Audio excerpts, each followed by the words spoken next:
लोकसभा चुनाव के 5वें चरण से पहले पश्चिम बंगाल की मुख्यमंत्री ममता बनर्जी ने बड़ा ऐलान किया। उन्होंने कहा कि केंद्र में तृणमूल कांग्रेस विपक्षी गठबंधन के बाहर से समर्थन करेगी और इस दौरान उन्होंने बीजेपी पर भी जमकर हमला बोला। लेकिन ममता बनर्जी ने बंगाल में कांग्रेस और लेफ्ट को लेकर अपना स्टैंड अभी भी कायम रखा है।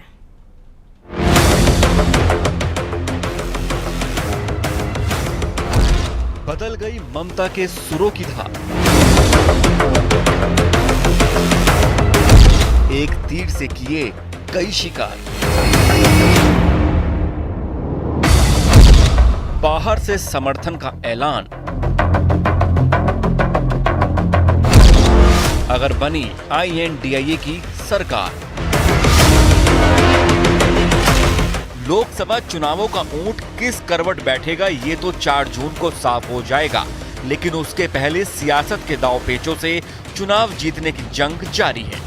इसी कड़ी में पश्चिम बंगाल की सीएम ममता बनर्जी का बयान आया है, जिन्होंने INDIA गठबंधन को सरकार बनने के हालात में बाहर से समर्थन देने का ऐलान किया है। इंडिया জোট के नेतृत्व दिए বাইরে থেকে সব রকম সাহায্য করে আমরা সরকার গঠন করে দেব, যাতে বাংলায় আমার মা বোনদের কোনোদিন অসুবিধে না হয়, আমার 100 দিনের কাজে কোনোদিন অসুবিধে না হয়। लेकिन राजनीतिक दांवपेचों में माहिर ममता बनर्जी ने बंगाल में लेफ्ट और कांग्रेस को लेकर संभावनाओं का शून्य भी नहीं छोड़ा है। कहां से अंदर बाहर कैसे क्या करेंगे उनकी पता कर लो, उनसे पूछ लो। मैं उनसे भरोसा नहीं करते। गठबंधन छोड़ के भागी उन्होंने, उनकी बातों पे कोई भरोसा नहीं। अगर बीजेपी की तरफ ज्यादा भारी रहे तो वो उस तरफ भी जा सकते। मुझे उनके ऊपर कोई भरोसा नहीं कि गठबंधन तोड़ने वाली ममता बनर्जी सबने देखा है। प्रधानमंत्री तो पहले तय करें, कौन होगा प्रधानमंत्री?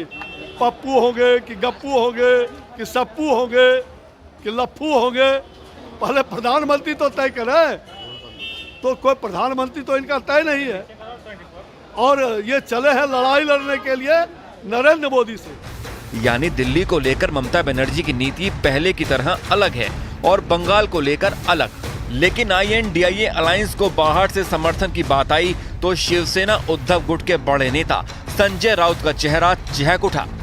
ममता जी हमारी दीदी है, ममता जी भी हमारे साथ लड़ाई में शामिल है।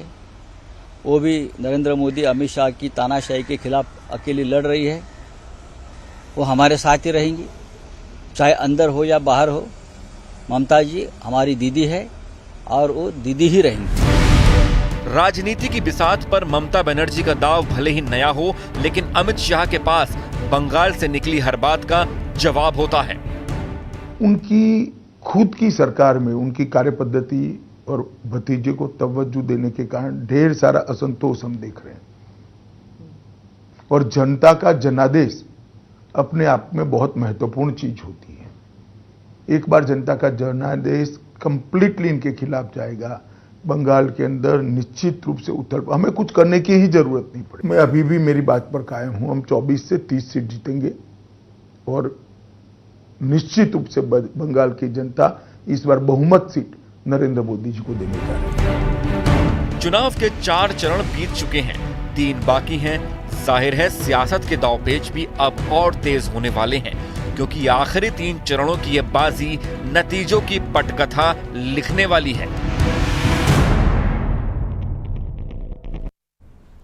साइबर ठगों ने नोएडा में एक रेलवे की रिटायर्ड GM को 24 घंटे तक डिजिटल अरेस्ट किया और इस दौरान ठगों ने